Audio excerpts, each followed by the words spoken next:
I have never had a flood test fail. Although I have had leaks. Blame the tile guy, wasn't the tile guy's fault. Okay, so it's the next day. The mud has had a chance to dry, and now I'm gonna seal everything up and waterproof it. So let me show you. So this is my membrane for the shower floor, and then I have banding over there somewhere. I'll get in a second. And so I'm going to be putting banding all the way around the perimeter.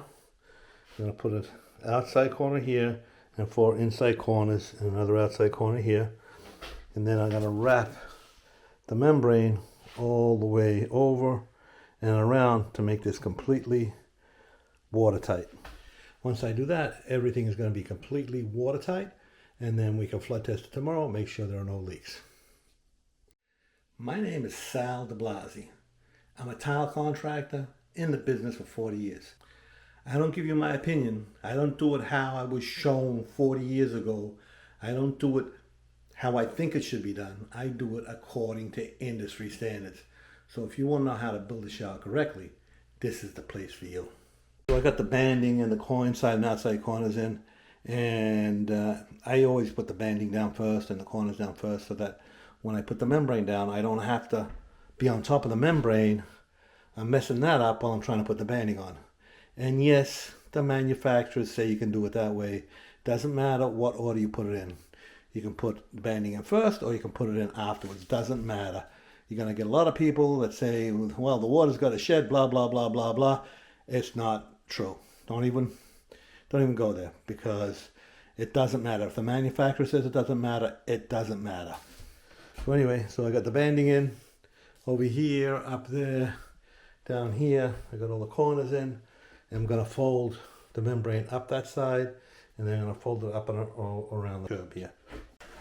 Okay, so it's all done. I mean, all sealed up, all ready for flood testing tomorrow. I got it all sealed up.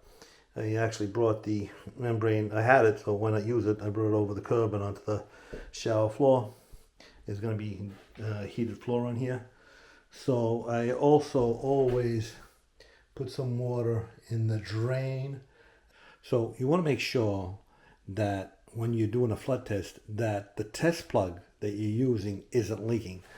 So normally I will put a little bit of water in the drain assembly, and then let it sit for a few hours or even overnight, and then come back and make sure that the water's still there. That way I know the test plug isn't leaking.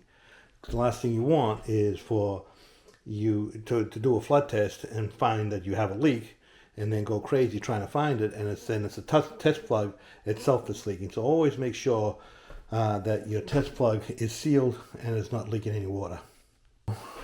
See that where that test plug is over there in that gray area there? I put a little bit of water in there so that didn't reach up to the membrane.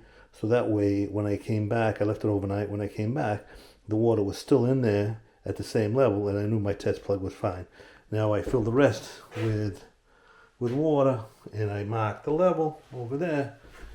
Mark the level over there, and now I am flood testing. I'm gonna let this sit for 24 hours. Come back.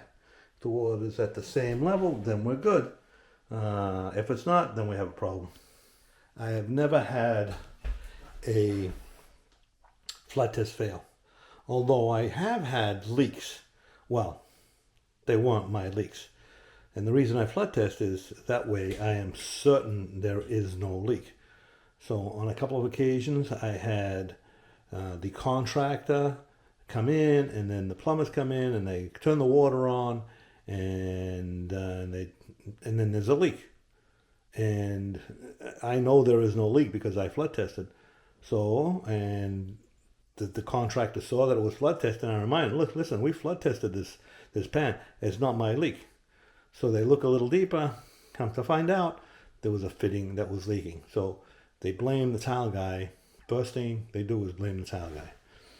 Another time, the shower was all done. The glass guy came in, put all the glass in. They turned the shower on, and they used it for a couple of weeks and found that there was a leak. And I flood tested that one too, so I knew it wasn't my leak. So they sent a picture of where it was leaking. I looked very carefully, and I can see in the picture that on the bottom track where the glass hits the curb, they didn't silicone it, and the water was coming out of the glass track. So the glass guy came back, he put the silicone in. That was the end of that. Once again, blame the tile guy. Wasn't the tile guy's fault. Okay, so the flood test was good, and now I'm gonna install the floor tile, and if I got time, I install that seat as well. So I'm gonna cut all this tile in and then cement it down. Okay, so I got the tile all cut in. It's centered, full tile in the back, same piece on either side, a smaller piece on front. The curb is going to cover that, so it's going to look like it's a full piece over here when you look in. Okay, so the floor's all in, the seat's on. Next are the sills for the knee wall and the curb. Okay, so it must have been pretty cool in here last night when I set the shower floor. So I took the homeowner, and there's really no heat in here, and they closed the door. So it got pretty cool in here. Not so cold that it's going to cause any problems. However, it did slow down the curing of the thin set for the shower floor.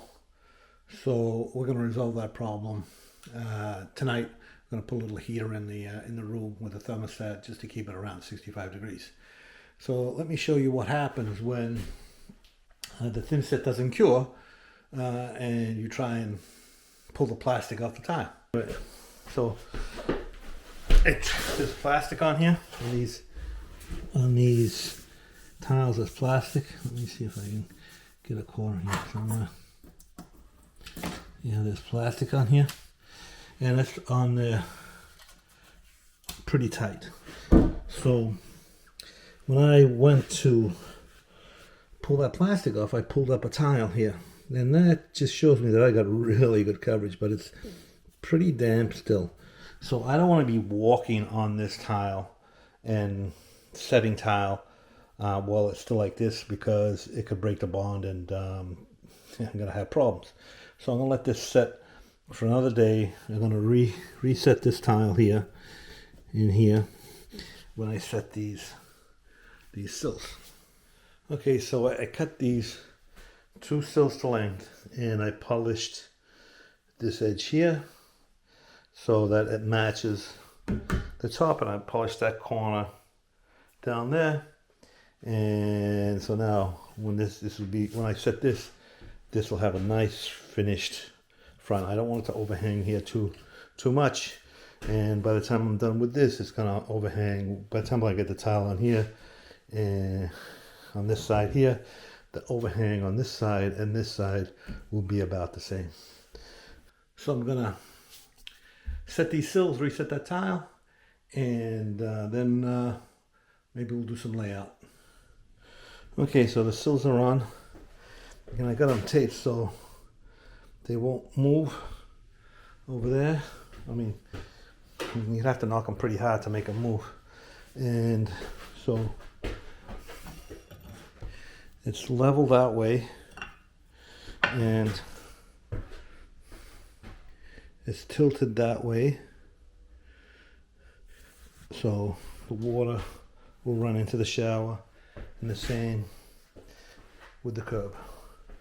Level like this and tilted that way, so any water that runs on the curb will go into the shower. You don't want to make that pitch too steep, because if you put the door in the middle, and if it's too steep, then the door, when it opens, might interfere. I've seen it happen when people put it like really high angle, but you don't want it too shallow either, because then the water doesn't run off.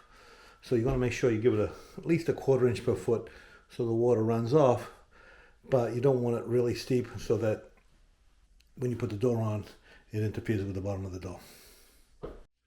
Let's talk about layout. So I have this shower that I have a 12-inch by 24-inch tile that I have to install on these walls.